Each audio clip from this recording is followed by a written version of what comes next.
السلام الله عليكم ورحمة الله تعالى وبركاته كل وناكسم دولة شيدا كيما هي قدرين تي شرف طبعا نجمدان كسر بعضها وركنا في دم واسيت وسكلا سعتان شنو كنا يوتيوب كان كل نهاية هنانكا ورك واسيت وساد كسر قد بدنا ورك يقدم به أرمها دروشونكا ودنكا صوماليا madaxweynaha dowladda dhexe federaalka ee Soomaaliya mudane Maxamed Cabdullaahi Farmaajo ayaa xilligan heegan buuxa waxa uu galiyay dhammaan ciidamada kala duwan ee ciidanka Soomaaliya waxaana ciidamada uu ku amray madaxweynuhu in la sugo ammaanka guud ee caasimadda Soomaaliya xilli ay si rasmi ah Soomaaliya xilligan ugu soo food leedahay arrimaha doorashooyinka waddanka Soomaaliya madaxweyne Maxamed Cabdullaahi Farmaajo ayaa xilligan loolanka ugu xoogana ugu jira in mar kale uu noqdo madaxweynaha waddanka Soomaaliya qaar ka mid ah midowga musharaxiinta xilka madaxweynaha dowladda dhexe federaalka ee Soomaaliya ayaa geestooda xilligan si rasmi ah iyaguna lagu direemiya olahooda ay ku higsanayaan xilka ugu sareeya ee dalka isla markaana ay rabaan inay noqdaan madaxweynaha waddanka Soomaaliya kadib dhaarintii la dhaariyay xildhibaanada labada gole ee baarlamaanka dowladda dhexe federaalka ee Soomaaliya ayaa xilligan waxaa si weyn loogu direemiyaa caasimadda Soomaaliya hanaanka iyo sidoo kale habsoo socodka arrimaha doorashooyinka ee waddanka Soomaaliya madaxweyne Maxamed Cabdullaahi Farmaajo ayaa xilligan kulamo gaar ah kula leh aqalka Villa Soomaaliya gudoomiyaasha labada gudoon ee ku meel gaarka ee loo doortay aqalka sare iyo aqalka hoose si looga hadlo arrimaha dadgelinta ee doorashooyinka waddanka Soomaaliya qodobada iyo qodobo kale warkii ku daawan doontaan haddii Allah awood leh inoo ogolaado fadlan haddaad nagu cusubtahay ka mid noqo saaxiibadena ku xidhan channelkeena YouTube-ka ee hanaanka wararka adiga wargashashar garanaya comment ka bixinaya subscribe tala saaranaya waad mahadsantihiin haatan warkeeni oo faahfaahsan madaxweynaha jamhuuriyadda federaalka ee Soomaaliya mudane Maxamed Cabdullaahi Farmaajo ayaa xilligan waxa uu loolan xoogan ugu jira in mar kale uu xilka madaxweynaha Soomaaliya xilligan uu qabto madaxweyne Farmaajo ayaa xilligan waxa uu si rasmi ah u amrayaa in si rasmi ah loo sugo ammaanka guud ee caasimadda Soomaaliya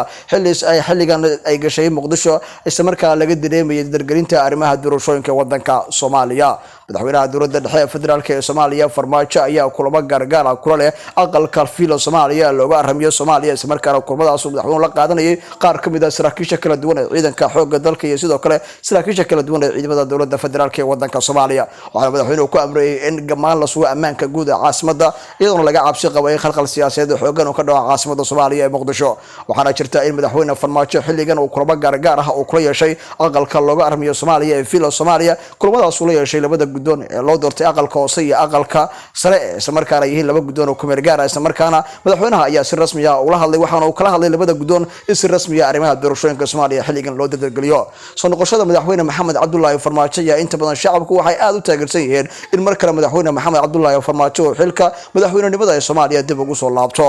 waxa loo xoogan madaxweynuhu ugu jira isla markaana uu doonayaa in mar kale uu 4 sano soo socoto xilka madaxweynaha Soomaaliya oo hanto iyadoo si rasmi ah xildhibaanada la dhaariyay ee aqalka hoose iyo sidoo kale aqalka sare xilligan aad moodaa inay si rasmi ah loo farageliyay isla markaana ay ka socoto Muqdisho xudxunsi ah in madaxweyne Farmaajo dilka dib ugu soo laabtay isla markaana madaxweynaha waddanka oo noqdo xildhibaanada labada aqal ee dowladda dhexe federaalka ee Soomaaliya oo hore lagu dhaariyay teendhada Afisyon ee magaalada Muqdisho isla markaana xildhibaanadaasi ayaa xilligan waxa Muqdisho ka socda loolan xoogan oo u dhaxeeya musharaxiinta doonaya xilka ugu sareeya dalka Soomaaliya musharaxiintaas oo kala madaxweyne Xasan Sheekh Maxamuud madaxweynihii hore ee dowladda federaalka ee Soomaaliya Sheekh Shariif Sheekh Axmed madaxweynihii hore ee dowladda ku meel gaarka ahayd ee Soomaaliya sidoo kale rasaarihii dalka Soomaaliya ee hore Xasan Cali Khayre ayaa kamid ah musharaxiinta xilligan loolan xoogan ugu jira inay noqdaan madaxweynaha waddanka Soomaaliya xildhibaanada la dhaariyay ayaa xilligan kala fadhigi koobaad ay ku yeesheen maanta magaalada Muqdisho ee caasimadda Soomaaliya isla markaana la xulayay ilaa 10 xubnood oo loo xilsaarayo inay soo xulaan gudoonka baarlamaanka Soomaaliya waxaana jirta in caasimadda Soomaaliya ee Muqdisho xilligan si weyn looga direemayo arrimaha dadgelinta doorashooyinka ee waddanka Soomaaliya waxaana jirta in wali ay xilligan xanimad aad u saaran yihiin kuraasta taalo ee deegaan doorashadooda tahay Jubbaland isla markaana la sheegay in lagu dooranayo deegaanka lagu magacaabo Elwaq isla markaana haatalka si rasmi ah ay uga socoto isla markaana maanta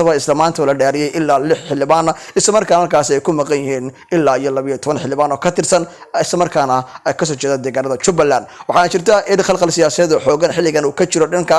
xildhibaanada cusub ee la rabo in iyaguna ay ka mid noqdaan xildhibaanada hore loo dhaariyay baarlamaanka dowladda dhexe federaalka ee waddanka Soomaaliya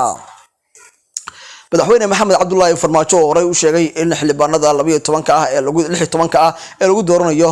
deegaanada Jubbaland in lagu doorto Gedo halkaas oo madaxweynuhu rabay isla markaana ay gabi ahaanba arrintaasi madaxweynaha ay suurtagal weeday kadib khilaaf siyaasadeed oo xooggan oo soo kala dhaxgalay madaxweyne maxamed cabdullaahi farmaajo iyo sidoo kale madaxweynaha maamulka Jubbaland mudane Axmed Maxamed Islaam Axmed Madoobe oo ku aadana goobta lagu qaban doono 16 kursi ee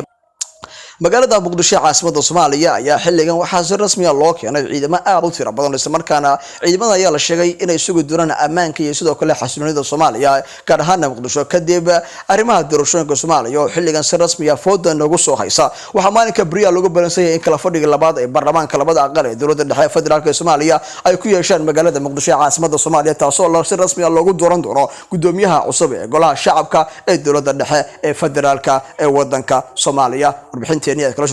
kala socoteen channelkeena hanaanka wararka waa naga inta daawadayaal intaan warka ka xogoodoona. Assalaamu calaykum waraxmatullaahi tacaala wabarakaatuh.